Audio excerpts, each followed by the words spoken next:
하늘을 나는 조끼.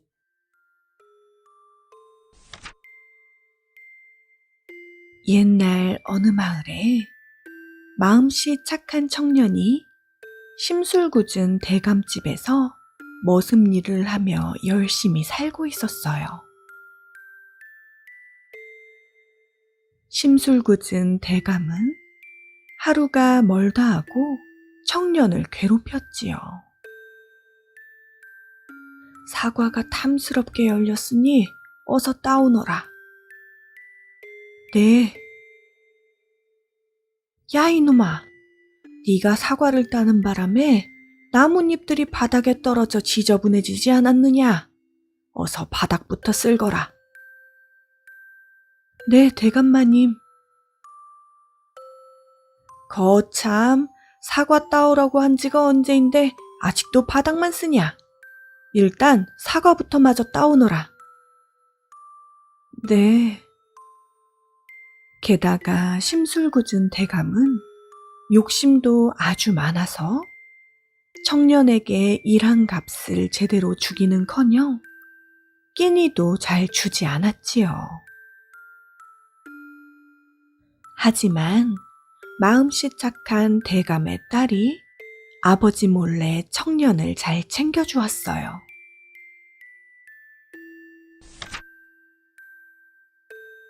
그러던 어느 날 청년이 나무를 하러 산에 갔다 그만 길을 잃고 말았지요. 이런, 큰일 났네. 해지기 전에 어서 돌아가야 하는데 도대체 여기가 어디인지 모르겠어. 그때였어요. 청년의 눈앞에서 토끼 2마리가 다투고 있는 게 아니겠어요? 이건 산신령님이 내게 주신 선물이라고. 무슨 소리야? 이 조끼가 왜 네 거야? 산신령님이 내게 주신 조끼인데. 아니라니깐? 아니야. 청년은 다투고 있는 토끼들에게 다가가 싸움을 말렸어요.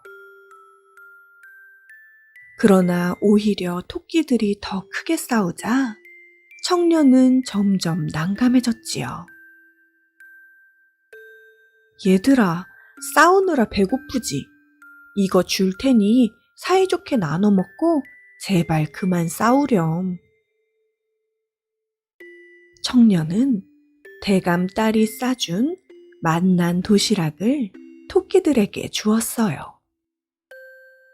정말 이거 우리한테 주는 거예요?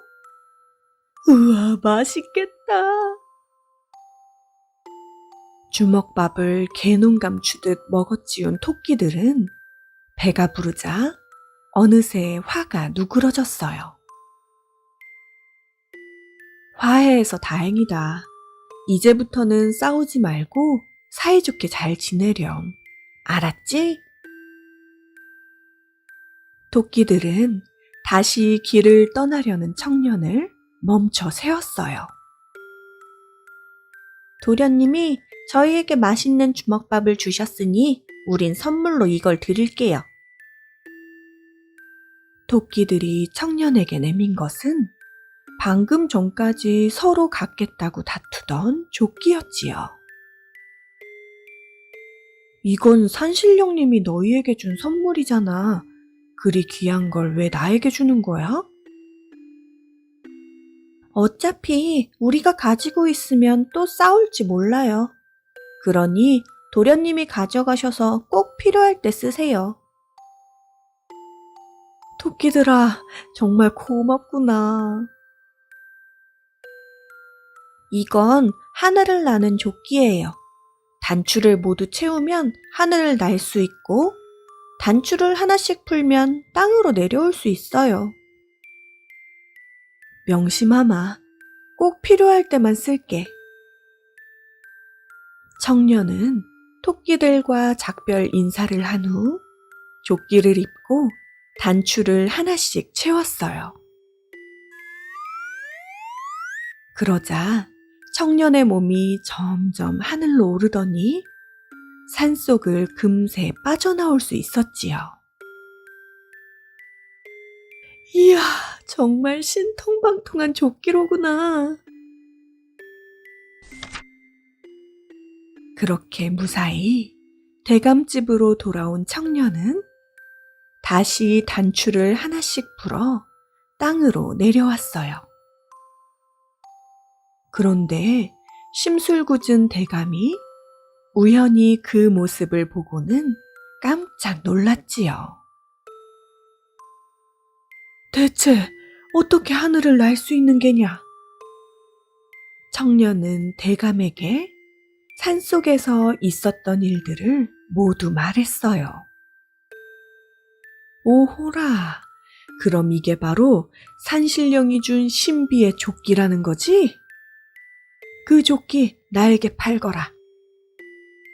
네? 안 됩니다, 대감마님. 이 조끼는 꼭 필요한 때만 쓰기로 토끼들과 약속했습니다. 죄송합니다. 아니, 돈을 줘도 안 된다고? 그럼 내 집과 전 재산, 그리고 내 딸과 결혼할 수 있게 해줄 테니 빨리 다오. 대감마님, 정말 청년이 채 거절하기도 전에 심술궂은 대감은 조끼를 획 낚아채버렸지요. 자, 난 모든 걸 자네에게 줬으니 이제 이 조끼는 내 것일세. 심술궂은 대감이 조끼를 입고 단추를 채우자 천천히 하늘로 올라가기 시작했어요. 내가 하늘을 날다니. 조끼 단추를 모두 채운 대감은 하늘 높이 올라가 여기저기 다니며 즐겼지요. 대감이 한참 동안 내려오지 않자 청년과 대감 딸은 몹시 걱정되었어요. 대감님이 왜 이렇게 안 내려오시지? 그러게요. 설마 다치시기라도 한 건 아니겠죠? 너무 걱정 마세요, 아가씨. 무사히 내려오실 거예요. 하늘 구경을 실컷 한 심술궂은 대감은 이제 그만 땅으로 내려가고 싶었지요. 하지만 그 방법을 듣지 못한 대감은 아래로 내려갈 수가 없었어요. 조끼야, 그만 내려가자. 에? 왜 안 내려가는 거야? 내려가자니깐.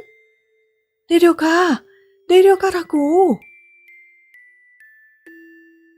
아무리 대감이 고래고래 소리를 질러도 조끼는 좀처럼 땅으로 내려갈 생각을 하지 않았지요. 해가 지고 캄캄한 밤이 돼도 심술궂은 대감은 어쩔 수 없이 하늘을 떠돌았어요.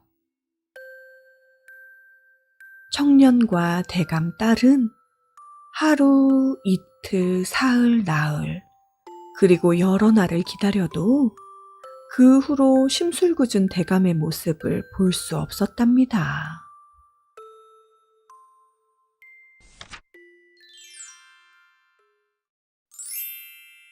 돌멩이 수프.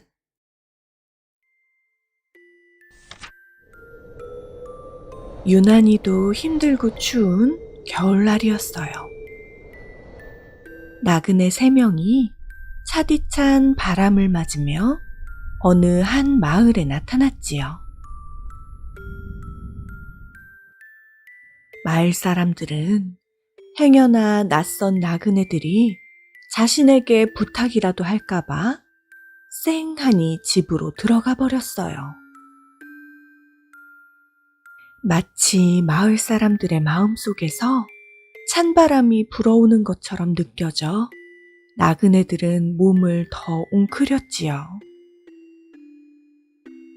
굳게 닫힌 창문과 문틀은 좀처럼 열릴 것 같지 않았어요.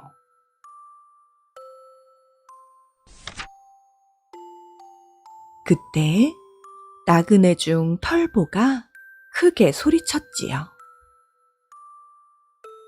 이렇게 추운 날 커다란 솥과 맑은 물, 그리고 매끈매끈한 돌멩이만 있으면 아주 맛있고 따뜻한 수프를 만들어 먹을 텐데 아쉽군 아쉬워. 초록지붕 집에 사는 아저씨가 그 소리를 듣고 후다닥 뛰어나왔어요. 저한테 아주 큰 솥이 있어요. 한 번에 많은 양의 수프를 끓일 만큼 크고 깊답니다. 3명의 나그네와 초록지붕집 아저씨는 불을 지피고 솥을 올렸지요. 그러자 빨간 대문이 스르륵 열리고 청년이 나왔어요. 맑고 시원한 물은 여기 있어요. 그때였어요. 그럼 매끈매끈한 돌멩이들이 필요하겠구려 하면서 파란 지붕집에 사는 할머니가 돌멩이 3개를 가지고 나오셨지요. 솥 안에 물이 보글보글 끓는 소리가 들리기 시작하자 마을 사람들도 기대감에 부풀어 저마다 귀를 쫑긋거렸어요. 자, 이제 돌멩이 수프의 맛을 더해줄 고기가 있으면 좋으련만. 나그네 중 땅딸보가 크게 소리쳤지요. 그 말이 끝나기가 무섭게 아주머니가 푸짐한 양의 고기를 들고 나왔어요. 부족하면 말해요. 고기라면 아직 집에 많으니깐. 이만하면 훌륭한 돌멩이 수프가 완성될 거예요, 부인. 돌멩이 수프에 고기가 들어가자 맛있는 냄새가 퍼져 꼭꼭 닫혀있는 집들에게도 향이 전달되었지요. 차가운 바람이 닫고 간 문들이 따뜻한 냄새 덕분에 하나 둘 열리기 시작했어요. 마지막으로 코가 긴 나그네가 웃으면서 말했지요. 돌멩이 수프에 씹는 맛을 더하려면 여러 가지 채소가 딱이지. 이제는 너도 나도 할 것 없이 마을 사람들이 채소를 들고 나왔어요. 역시 수프에는 감자가 필요해요. 그리고는 감자를 퐁당. 무슨 소리? 호박을 넣어야 달콤한 수프가 완성된다고요. 그러고는 호박을 퐁당. 아무리 맛있는 돌멩이 수프라도 샐러리가 안 들어가면 안 되지. 내가 밭에서 기른 최고의 샐러리라고. 그러고는 샐러리를 퐁당. 자, 이제 돌멩이 수프를 빛내줄 재료들이 한 곳에 모였답니다. 하나도 빠짐없이 모두가 잘 어우러지게 주걱으로 휙휙 저어주자 난생 처음 맡아본 맛있는 냄새가 온 마을에 퍼졌어요. 혹시 수프를 찍어 먹을 쫄깃한 빵은 필요 없을까요? 어린아이가 엄마와 함께 빵을 한 알음 들고 돌멩이 수프 앞으로 찾아왔지요. 당연히 있으면 더욱 좋겠죠? 어서 오세요, 꼬마 손님. 땅딸보 나그네가 웃으며 반갑게 맞이해 주었어요. 보글보글 보글보글. 저마다의 얼굴에 행복한 미소가 돌멩이 수프의 맛있는 냄새처럼 몽글몽글 피어올랐지요. 자, 다 됐다. 모두들 이리 오셔서 맛있는 돌멩이 수프 맛보세요. 따끈하고 맛있는 돌멩이 수프를 모두 사이좋게 나눠 들었어요. 맛있게 먹겠습니다. 우와, 맛있다. 참. 그저 돌멩이 3개가 들어갔을 뿐인데 이렇게 맛있다니. 그러게요. 이렇게 맛있는 수프는 처음 먹어보는걸요. 정말 감사합니다.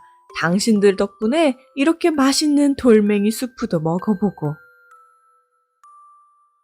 마을 사람들이 돌멩이 수프를 맛있게 먹으며 털보, 땅딸보, 코가 긴 나그네에게 감사의 인사를 했지요. 아닙니다. 여러분들이 기꺼이 내주신 재료들 덕분에 이렇게 세상에서 가장 맛있는 돌멩이 수프가 탄생된 걸요. 나그네들은 오히려 마음을 열고 다가와준 마을 사람들이 고마웠어요. 매서운 바람이 부는 추운 겨울, 마을 사람들과 나그네들은 돌멩이 수프 하나 덕분에 포근하고 따뜻하게 지낼 수 있었답니다.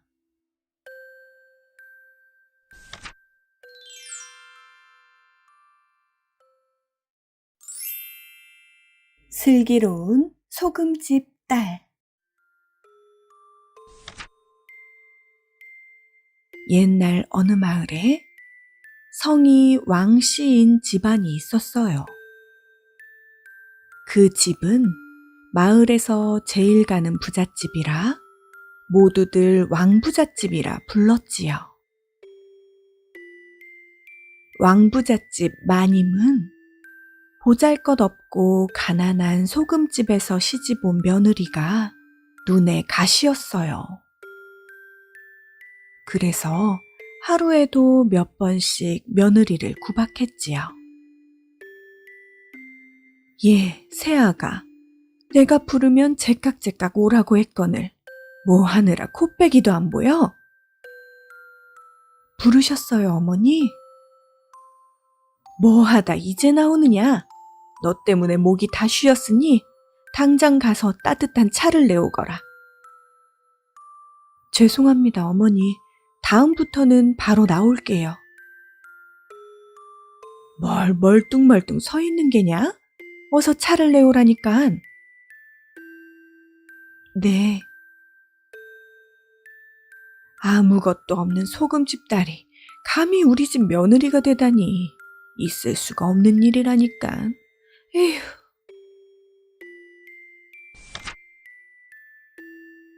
며느리는 자신을 미워하는 시어머니 때문에 속상했지요. 어머니와 잘 지내고 싶은데 어떻게 해야 하나? 며느리는 곰곰이 생각하다 순간 아주 좋은 방법 하나가 떠올랐어요.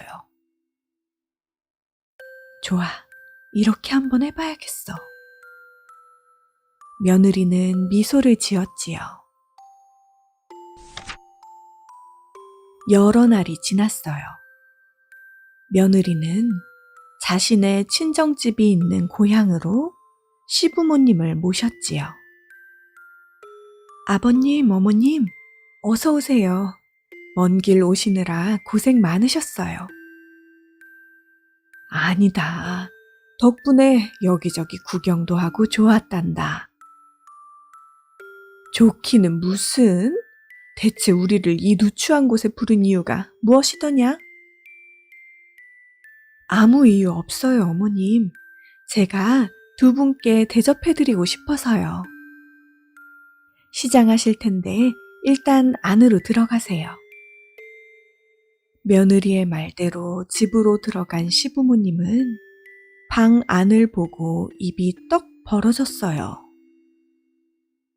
방 안에는 상다리가 휠 정도로 온갖 산의 진미가 가득 차려져 있었지요. 아이고, 새아가 이걸 혼자 다 차린 거야? 고생이 많았구나. 고작 이만큼 차렸다고 무슨 고생씩이나 했다고 그러세요? 가지수만 많지 먹을 건 하나 없어 보이는구먼. 아버님, 어머님, 맛있게 드세요. 고맙구나, 새아가.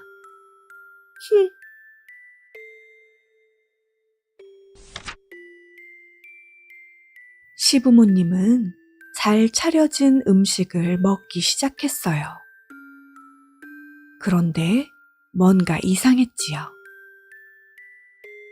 보기에는 맛있어 보이던 음식들이 모두 하나같이 간이 전혀 되질 않아 맛이 없었어요. 급기야 두 분 모두 수저를 내려놓았지요. 저기 새아가 간이 전혀 안 맞는구나. 그러자 며느리는 미리 챙겨놓았던 소금을 꺼냈어요. 그리고 음식마다 소금을 알맞게 뿌렸지요. 다 되었어요. 이제 다시 드셔보세요, 아버님, 어머님. 시부모님은 다시 수저를 들어 음식을 한 입 먹는 순간 너무 맛있어서 깜짝 놀랐어요. 예, 새아가 간이 아주 딱 맞는구나. 그래, 간이 딱 맞아서 그런지 정말 맛있구나. 시어머니도 아까와는 달리 맛있게 음식을 드셨지요. 단지 음식들에 소금을 뿌린 것뿐인데 이렇게 맛있는 음식들로 변하자 시어머니는 깨달았어요. 정말 맛있게 먹었구나. 우리가 이렇게 귀한 집 딸을 며느리로 삼게 되었는지 오늘에서야 알게 되었다. 그동안은 미안했다, 새아가. 아니에요, 어머니. 고부관계가 가까워지니 한층 보기 좋구나. 하하하하. 시아버지의 말에 모두들 기쁘게 웃었어요. 그 후부터 며느리는 시어머니의 사랑을 듬뿍 받으며 행복하게 살았답니다.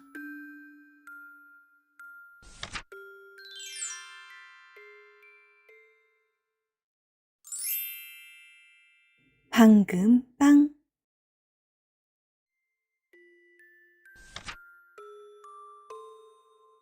옛날 어느 마을에 어머니와 딸이 살고 있었어요. 어머니는 겸손하며 남을 배려하고 성품이 좋았지만 그녀의 딸은 그렇지 못했지요. 딸은 자신의 아름다움을 앞세워 배려심도 없었고 무례했으며 교만했답니다. 하루에도 몇 번씩 그녀에게 청혼하려는 남자들이 온갖 선물을 들고 찾아왔지요. 하지만 딸은 찾아오는 남자들에게 인사조차 하지 않았어요. 나같이 아름다운 여자가 저렇게 못생긴 남자를 만난다니 말도 안 돼. 흥. 얘야, 그 사람의 착한 마음과 진심을 봐야지 겉모습으로 판단하면 안 된단다. 그럼 제가 저 밖에 있는 못생긴 사람한테 시집가길 원하세요? 전 절대 못생긴 사람은 싫다고요. 저 정도면 멋지고 잘생긴 왕자님을 만날 수 있어요. 어머니는 딸이 거칠에만 중요하게 여기는 것 같아 걱정되었지요. 어느 날 밤, 잠든 딸의 방에서 웃음소리가 들리기 시작했어요. 딸의 웃음소리를 들은 어머니는 즐거운 꿈을 꾸며 웃는 딸이 사랑스러웠지요. 다음 날 아침이 되었어요. 얘야, 어제 무슨 꿈을 꿨길래 그렇게 즐겁게 웃은 거니? 어머니가 묻자 딸은 미소를 지으며 말했어요. 아, 그거요? 진짜 환상적인 꿈이었어요. 잘생긴 왕자가 저에게 청혼하려고 찾아온 거 있죠? 게다가 멀리서도 보일 만큼 번쩍이는 황금마차를 타고선 말이죠. 정말 대단하지 않아요? 딸의 꿈 이야기를 들은 어머니는 놀라지 않을 수가 없었지요. 얘야, 내가 그렇게 사람의 겉모습만 보면 안 된다고 수없이 말했는데 넌 내 말을 듣지 않는구나. 딸은 그런 어머니가 이해되지 않았어요. 그럼 어머니는 제가 가난하고 못생긴 사람에게 시집가길 원하세요? 내 말은 그런 게 아니라 진정으로 널 아껴주고 사랑해주는 착한 남자를 만나라는 거야. 부자면 좋겠지만 세상엔 돈이 전부는 아니란다. 두고 보세요. 전 꼭 왕자님과 결혼할 거라고요.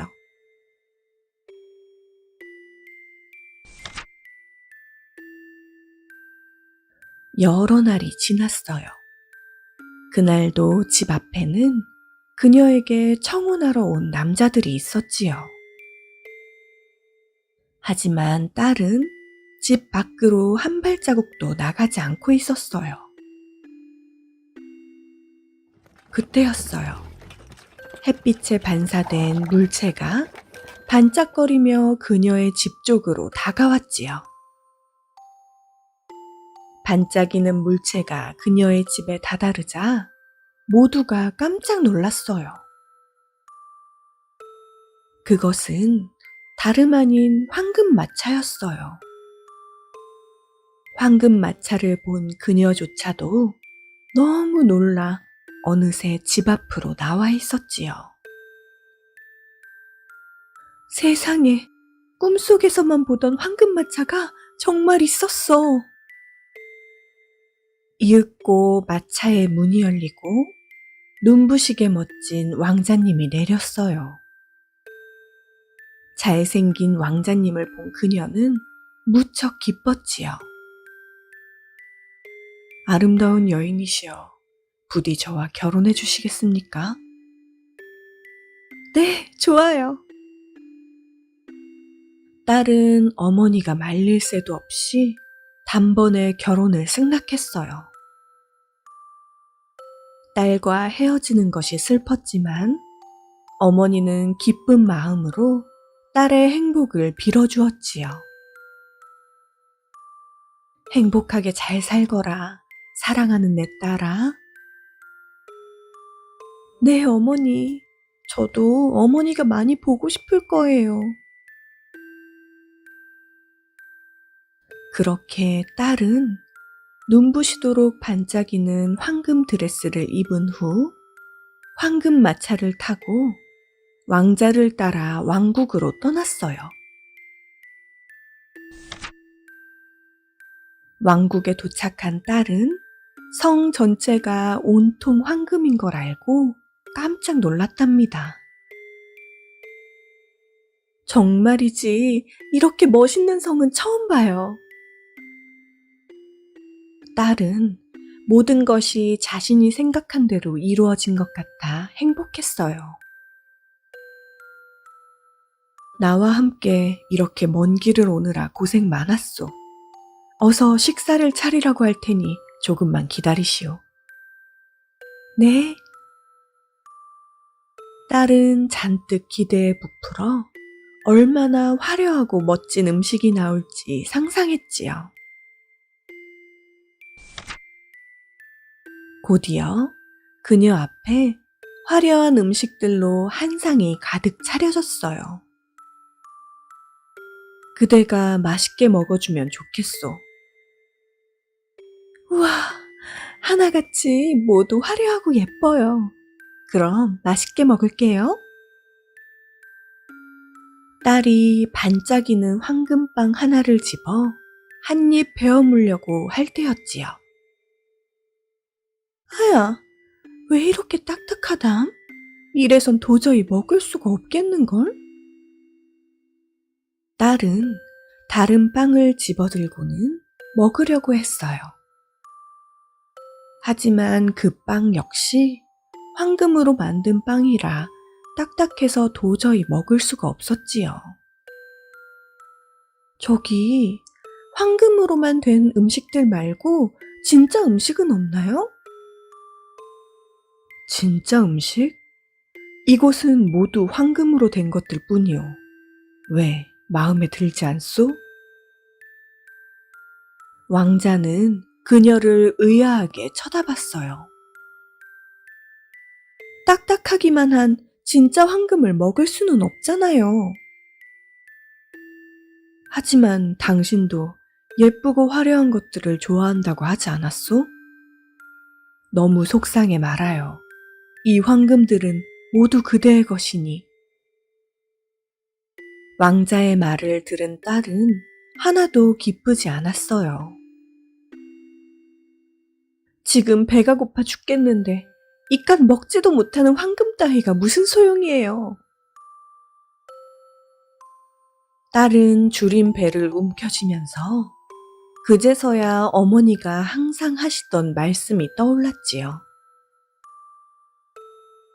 어머니 말씀대로 겉모습에 홀려 판단하지 말걸. 이젠 이 황금 드레스도 황금 마차도 황금 빵도 전부 싫어. 싫다고. 딸은 황금으로 둘러싸인 성 안에서 정작 먹을 음식이 없어 쫄쫄 굶을 수밖에 없었답니다.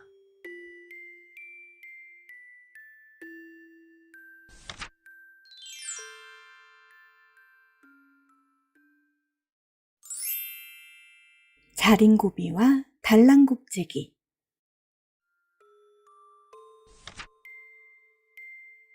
옛날 어느 마을에 먹는 것조차 아까워하는 자린고비 영감과 그의 못지않게 구두쇠인 달랑곱제기 영감이 살았어요. 두 영감 모두 세상에서 둘째가라면 서러울 정도로 아끼고 또 아끼며 살았지요. 하루는 자린고비 영감이 가족과 함께 아침 식사를 하고 있었어요.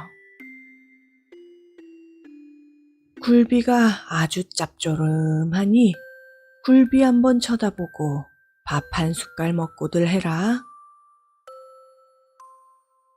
아니 영감, 굴비를 저렇게 매달아 놓고 쳐다보기만 하는데 무슨 맛이 난다는 거예요? 먹어봐야 짭조름한지 싱거운지를 알지. 에휴. 자린고비 영감은 부인의 불만 가득한 말에도 전혀 끄떡 않고 굴비 한번 쳐다보고 밥 한번 먹고를 계속했지요. 그때였어요. 이놈! 이 하라비가 굴비는 한 번만 쳐다보랬지. 2번 쳐다봤으니 밥도 2번 퍼서 먹거라. 네, 할아버지. 자린고비 영감에게는 어린 손자도 예외가 아니었지요. 다른 날, 달랑곱제기 영감의 집에 아침 풍경이었어요. 예, 어미야, 이게 웬 국이냐? 네, 아버님. 아까 이른 아침에 생선 장수가 왔길래 생선을 뒤적거린 손을 씻은 물로 국을 끓였어요. 아이고 이런, 그럼 손을 우물에 씻었어야지. 그래야 두고두고 오래 끓여 먹을 거 아니냐. 네? 아, 죄송합니다, 아버님. 두 영감 모두 정말 소금보다 짠 구두쇠라는 건 확실하죠?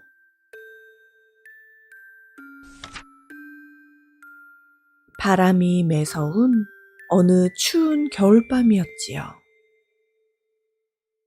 자린고비 영감은 너무 추워서 도저히 잠을 잘 수가 없었어요.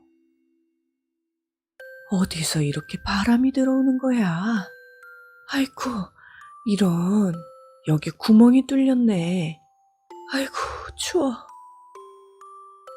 자린고비 영감은 서둘러 종이를 찾아 뚫린 문틈을 메우려 했지만 종이 크기가 너무 작았지요.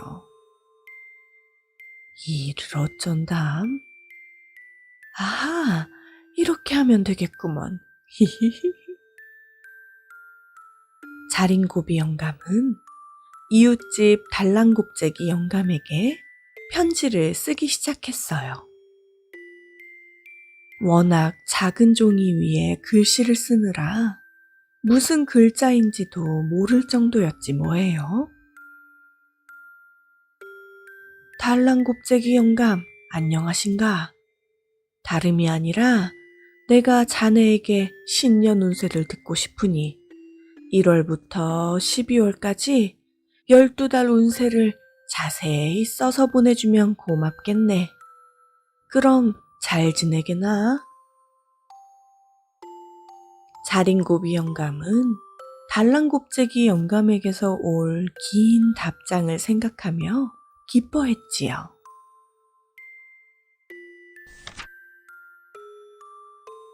하지만 편지를 보낸 후 하루, 이틀, 사흘이 지나고 몇 주가 흘렀는데도 감감무소식이었어요. 대체 달랑곱재기 영감은 왜 답장을 안 보내는 거야? 치, 이러다 겨울 다 가겠네. 아휴, 추워라. 더 이상 기다릴 수 없었던 자린고비 영감은 달랑곱재기 영감 집으로 달려갔지요. 자네, 안에 있는가?